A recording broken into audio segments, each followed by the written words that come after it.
Graphene, although it's a fantastic material, it's also a complex material that is quite tricky and challenging to work with.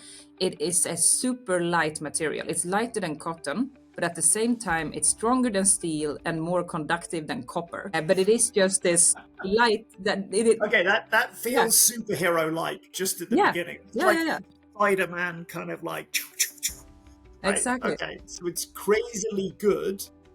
Welcome to PEP, the Protect Europe podcast, where we interview founders and investors building the technology that protects Europe's values, way of life, and infrastructure. Olivia, welcome to the podcast. It is so fantastic to have you on. I'm really interested in smart materials, which might be a little bit nerdy, geeky of myself, but hopefully it's a shared passion. So tell us a little bit about this company and what problem you're solving. For sure. And thank you so much for inviting me. And yes, it is a bit geeky, but it's also a fantastic world with learning about new types of advanced materials every day. So you're very welcome to join the geekiness of the advanced materials. So Graphmatech, we're a Swedish advanced materials company founded in 2017, and really coming from a combination of science and industry. So our founder, Mamun Tahir, he established Graphmatech when he was doing his postdoc at ABB and Uppsala University. And Okay. both of those things are really the core to what we are doing at Graphmatech. We are providing large industrial companies, often advanced industrial companies, with materials that are making them more innovative, more resource efficient, and higher performing products overall. Okay, perfect. And why did he decide that this is what was needed? Was it because he saw something lacking, like the companies weren't able to do this R&D research themselves? Because it sounded like there's a gap there. I just want to make sure what the gap was. Yeah, and there is a true gap. So it all started with the so-called miracle material graphene that was Okay.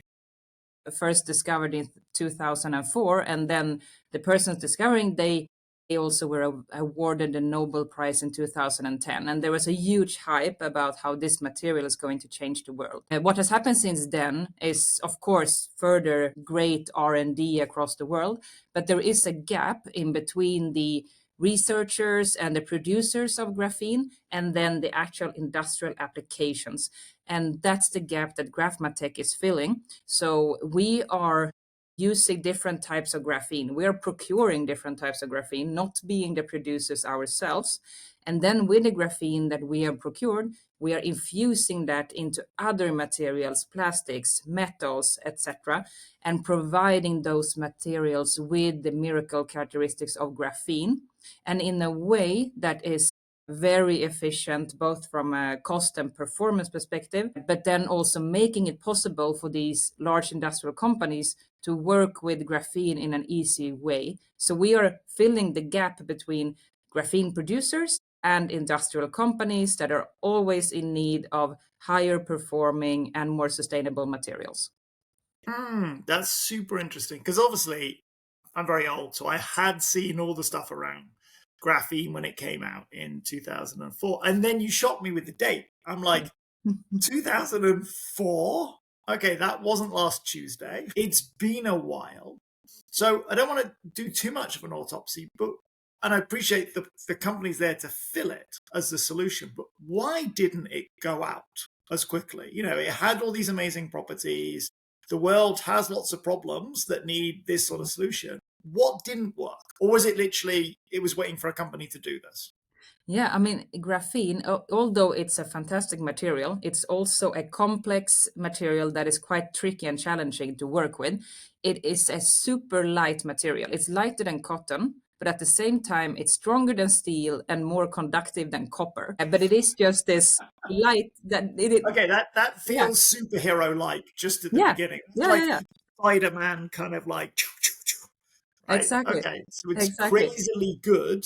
Mm. Yeah. And, But then and you have this material that is lighter than cotton, often in the shape of like a powder or something. And it's really difficult to have something that is like a super light powder and get that into products, into materials and so on. So it's really that problem that we are solving, because graphene in itself, it tends to agglomerate, it's called, but clumping together. So it's creating big clumps, and when it does, it loses some of its like miracle attributes, some of the attributes that I just listed. So you need to have a specific technologies and methodologies for how to get the graphene efficiently into other materials to actually be able to use it, because you very rarely use graphene on its own. You need to get it into or applied on other materials and products to actually fulfill its purpose. Okay, so that makes more sense. And Mm. ironically, it feels like a framing that I'm kind of getting used to now with regard to large language models. And again, bear with me on this one. You know, we're recording this in November 2025. We've just lived through this whole AI hype, you know, which model is best? Is it ChatGPT? Is it, you know, Claude, Sonnet, blah, blah, blah, back and forth. And what we've ended up coming out of pretty much now is, ironically, the model doesn't really matter. It's the problem that you solve with the model. The model isn't the product. The model is like graphene, right? It's amazing. What are you going to do with it? Yeah. How is it going to solve my accountancy problem or my legal problem or my medical problem? So that's the kind of framing which I've kind of started to get used to with regard to AI. And that sounds a little bit like, yeah, it's amazing, but for the company, it was too much of a reach to get it to a product that solved their problem. And you, by the sounds of it, Graphene, your company, is about solving the problem. You're producing a material that solves the problem in a way that the company can then just buy that. Exactly. And I mean, graphene with all of its different great capabilities are listed, some of them not even all. I mean, leveraging all of those and at the same time in different types of materials like metals, like plastics, or even expanding the variety and the number of application areas. So it's of course a challenge for all companies that are part of the graphene industry overall to figure out what are the applications that we should start focusing on to make sure that we can have a great impact with this material. Okay, so now that's given me a good framing. I like that. The question, okay, so now where are you at as a business, right? You're clearly procuring a lot of graphene, and what products are you turning it into? And again, some of your customers may be confidential, but what is the solutions and the things that they're looking for this product to then solve? Where are we now? Yeah, so one of our leading product applications that is with so-called conductive plastics, meaning plastics that can actually also be either thermally conductive or electrically conductive. So we are bringing the conductivity from the graphene into plastics that can be used in different types of applications like electronics, like packaging, different types of conveying systems and so on. And then we also on the metal side, we see a lot of interest and demand on the low friction capabilities of graphene. So that's one of the capabilities I haven't mentioned yet. But graphene is so-called self-lubricating, meaning that it's lowering the friction a lot. And having low friction materials that are at the same time sustainable, both for humans and environment, that is also something that is worth a lot and of high interest in across the world right now, because we know that we need to move away from, for example, PFAS materials that are often used to get to low friction capabilities. So those are two examples of plastics and metal applications. And then I want to highlight a third one, and that is related to defense. So it is quite well known in the graphene world that graphene has the potential of bringing stealth capabilities. It can absorb radar, it can reduce the thermal signature, making things look colder than they actually are, and can also be used for EMI shielding capabilities. And here again, even though the graphene industry and the defense industry are aware of those things, as I mentioned before, you need to be able to put these capabilities into other materials to actually apply it in different vehicles, objects, components, etc. So that is what we are focusing a lot on, of course, on the developments and also in partnerships with different types of entities on how to develop materials with these capabilities, because that's critical out on the field. Oh my goodness. Is there something that this material cannot do? It sounds like it can do everything at this particular point in time. The challenge is, that's also tough for you as a business, because you're then like, my product can do more, my material turned into a product can do everything. So then the challenge is then you try and do everything, run out of cash, because everybody runs out of cash, and then, okay, it's not good. So how did you then select the sectors, the problems, the solutions that you were going to go after first? Because it sounds like you can go in 50 different directions, which is actually really hard for companies at this stage. Yeah. No, and that's really the right question to ask to a company that is at our stage. And I remember now that you asked previously what stage we're in, and we are really at that stage where we have done a lot of tremendous R&D for the past 7-8 years or so, and now we're starting to commercialize. And I mean, finding those really promising application areas, either short term or longer term. So we need to be very strategic in choosing what are we doing here and now that might bring in large volumes, offtake agreements, etc. So there are certain focus areas for that. For example, the conductive polymers or the conductive plastics that I mentioned, that is an area that can give large volumes short term, and we have many different projects, agreements, etc., where we're collaborating with large industrial companies to develop certain materials with characteristics they need, and that is then turning into recurring orders, offtake agreements, etc. So that is definitely one of the strategic angles to take when choosing what to focus on. And then another one is to also play an important part in the society. And that is also a reason why we chose to develop materials for the defense industry. That we are seeing that we need a securer, more resilient Europe. And as you say earlier, I mean, graphene can do more or less anything. So we want to make sure that graphene is actually providing value also in the defense industry and for Europe specifically. So we are also choosing with not only with our brains, also with our hearts, and making sure that we're a company that is doing good, both with sustainable materials, but also in materials that is supporting the society. Yeah, and again, I think for a company like yourself, where you're kind of sitting between like the graphene producing industry and the industry that needs these solutions, you've also got to go where there is, at least initially, good margins, strong demand over time. Yeah. And it doesn't mean you're always going to be doing X, but effectively, if you look at Nvidia as the classic example, they've had to remake the business 4 times because their customers fundamentally changed, or what their customers needed changed. Yeah. And each time their market dramatically expanded. And I think that's a really interesting lesson, interesting kind of thoughts for founders, which is around picking those sectors that are going to have the strongest draw.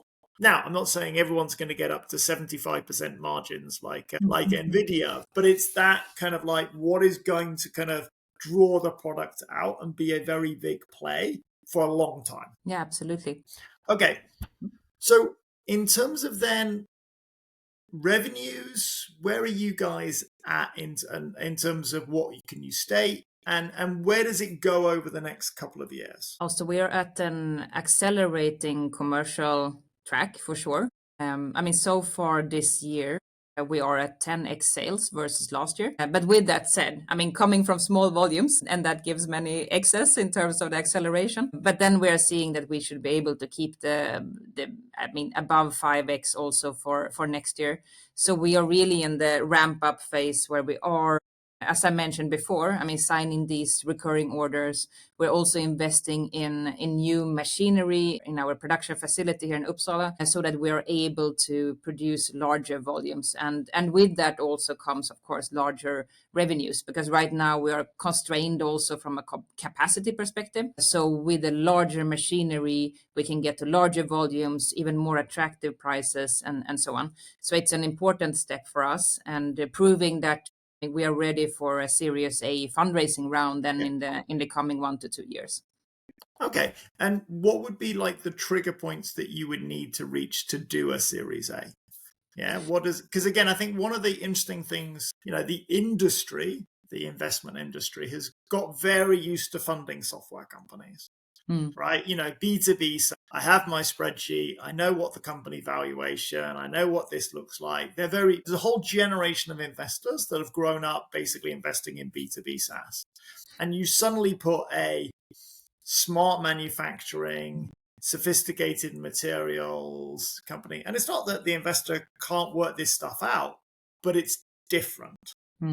Yeah. And again, then, so what are your triggers for a Series A? And then what does the best investor for you look like from a Series A onwards? No, so it is absolutely different. I fully agree on that, because we also, I mean, we are serving industries, advanced industries that potentially not all, for example, generalist VCs are familiar with.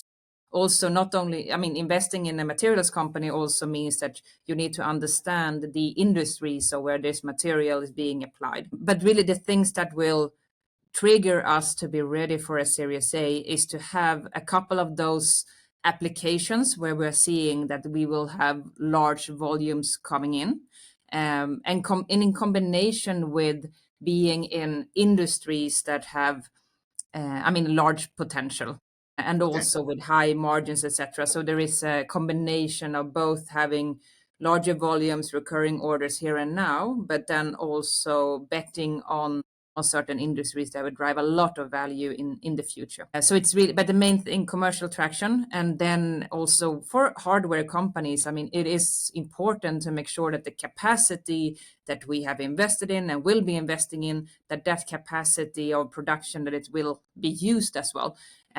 So two important things there. And then in terms of the types of investors, a combination of deep tech investors and industrial investors, preferably like CVCs. That's great. And aligning CVCs also in the value chain. So we could have both CVCs from supplying companies, I mean, companies that would supply, could be graphene. Not that many big companies yet that have, I mean, graphene CVCs and so on, with plastics, with metals, with other types of materials that we're working with. It could be CVCs from those types of companies, but it can also then be, of course, from the type of companies that we are delivering to, component manufacturers or the system manufacturers that are leveraging the great material that we are producing. So we would love to see that investor alignment also across the value chain. And again, I think this is a super interesting one in terms of investors should be looking for, I'm using should be looking for individuals or teams that have basically been really focused on a problem for the last X years. And now the technology has shifted to enable this to happen, or there's a market shift to happen. It's very different. If you're investing in the latest AI vibe coding app, nobody was working on this for the last 10 years, right? Other than, Frontier Labs. Here, we can point to a team and a track record, and we can talk to something that should have happened back in 2004, 2005. And again, this is the set of this is the paradigm or the world or the shift that you need to bring this to market. So I think it's a very strong sell on that particular basis. And then let's just look further forward. So you start getting these materials out there. What is then the difference that this starts making in the world, right? Because again, it's good to say these are smart materials with Spider-Man type powers, but what would we notice about the world? What would be different? I mean, one thing that is important is that we are replacing harmful materials. So we can replace, for example, plastics that are not possible to recycle or that are Yeah. not possible to burn. It just ends up in landfill. Yeah. So we will see a world with less of those harmful materials. Also, for example, PFAS-based materials, so meaning having chemicals in them that are not possible at all to get rid of. It ends up in the environment. It ends up in us as human beings. So you would also see like a healthier world as well. And then, if bringing up the defense applications, I mean, you would see that resources last longer. We can both do things go stealth, as I explained earlier, but also contributing with stronger, lighter weight materials as well. So we would make the performance of different types of products, vehicles, etc., even higher. So that means more efficiently spent resources. I think that's very clear. It's good for the environment, good for humans, and then lasts longer and more durable in the defense environment. And it sounds like slightly crazy, but effectively, I met one team from Ukraine quite recently, soldiers on the front line. And what they were talking about is how much time they spend literally repairing their uniforms, right? And again, this is not a graphic, but this was like, yeah. But we ran through this thing and my sleeve got cut completely open, Yeah. on my jacket. And I now need to basically learn to sew to kind of sew up the hole, etc., etc. And it was down to that level, right? There was a lot of other high tech stuff as well, but it was also that I actually need to sustain myself in a remote setting away from everything else and actually repair what I've got. And therefore, the ability to hide, the ability to repair, the ability to self-healing systems, really, really important on that side. Okay, Yeah. super interesting. We see the world's different. I just want to really understand now the difficulty that you've faced so far in kind of doing what you're doing, right? So at the moment, we've got this material. You've spent, this has been 7 to 8 years of kind of hard R&D yourselves. What's the difficulty of getting graphene to comply? Yeah. And mix it with other materials. What's been some of those big, difficult challenges that you guys have had to solve along the way, which puts your company in this good position to move forward? The biggest challenge that we have solved is twofold. I mean, one is to have very efficient technologies for how to just include a little bit of graphene into other materials and still keep the great capabilities of graphene. I mean, this is important both for the performance but also for the cost, because cost per kilo for graphene, it's quite high. So then being able to limit that, that's good. But then also the second thing is to do this at scale. So, I mean, it started off in the university here in Uppsala it was a desk-sized equipment and so on. And being able to scale that to now we have machinery producing a couple of tons of our material on an annual basis. And by Q1 next year, we will have a capacity of a couple of hundreds of tons. So just being able to do what we are doing at scale, that is what many companies in the graphene industry is struggling with. And that is key. I mean, you need to be able to scale to deliver volumes large enough for large industrial companies, but also to get to cost levels that are attractive enough for these companies as well. Oh, look, what you just said completely works. Using that small amount, particularly because it's expensive. I also love the fact that I was listening to a podcast at the weekend where it was the founder of Helion, which is a nuclear fusion company. And he was explaining the size of their generators, because they don't call them reactors, because they're slightly different. So generators in nuclear fusion machines.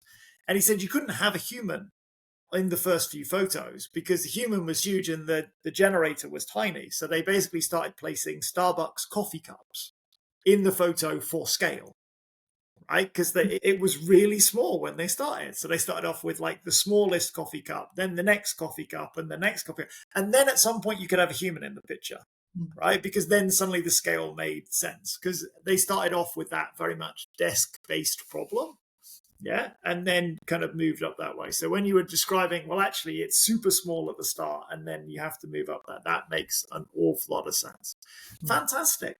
And what exciting news, announcements, etc., should we expect from you over the next 6 to 12 months? What's going to be up and to the right, hopefully. There's always challenges along the way. But what are you looking forward to in the next 12 months? One is related to what we have been discussing already, of course, with being ready for Series A and bringing in new investors that want to be part of this fantastic journey. So that will hopefully be in the news within the coming 12, maybe 18 months or so, depending on the timing of the round. Another thing, it's a very you're gonna see it very soon in the news. So maybe you have seen it already now when this podcast is being published. So we were one of the two winning startups at the Berlin Security Conference here last week. So we're very, very proud and happy about that, and got the chance to present at the main stage of this large conference. So we're getting more and more exposure in terms of what we are doing related to defense applications. You will probably see a lot about that in the news. Hopefully related also to larger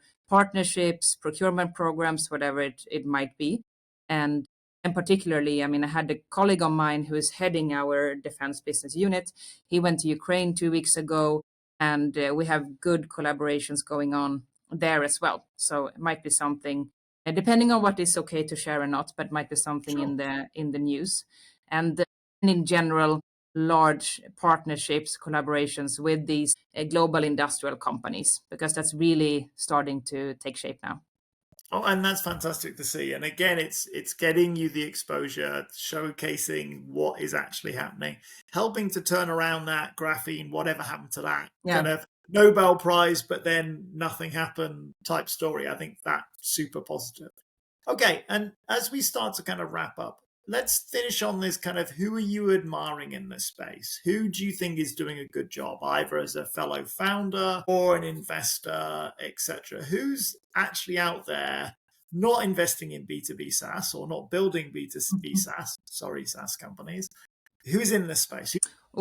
And I would actually take the chance to mention two persons here, Of course. and the one that is top of the list, that is Jane Wallerud. So she is both a fantastic entrepreneur and also a fantastic investor. She Okay. is one of the key investors in Graphmatech. So I also have the privilege of working with her on a daily, on a weekly weekly Fantastic. basis there. Yeah. And I appreciate what she's doing in the deep tech community, and also how she's making sure that the deep tech communities, the companies, that they are contributing to a more sustainable future globally. Second person I want to mention briefly is Sarah Wimmerkrantz, also a founder and now an investor. And what I particularly admire with her is that she is taking the chance as a public figure to also speak about other topics that are important, related to sustainability, related to families, etc. And that is needed. We need people who dare to speak about wider topics than just what they are working with, for example. Oh, I think those are two brilliant shout outs. And on the grounds that my daughter runs the Women in Tech Talks podcast and, interviews founders, investors, and operators, that was amazing just to hear. It's, again, some amazing investors and entrepreneurs kind of building in this space, but also utilizing their voice, because we sadly hear too much of the Americans, and then very specific Americans tend to be the loudest people in the room. And actually, there's an awful lot happening to be excited about here in Europe. And there's an awful lot happening in this particular space, which isn't directly AI related every 5 minutes. Obviously, enhancements in AI make opportunities in smart materials easier, but we're not talking vibe coding apps. So it's good to shout out on those bases. Brilliant. Well, Olivia, you've been amazing. Thank you so much for coming on the podcast. I think we're definitely going to have to come back and revisit this when you've done your Series A. And again, let me know how I can be helpful on that in terms of promoting it. But again, getting those trigger points and showcasing the success you've had so far is always the key moment. So thank you very much for coming on. Thank you so much, Colin. Thank you for having me. Thanks for listening to this week's episode. To make sure you catch us again, please follow us on your favorite podcasting platform.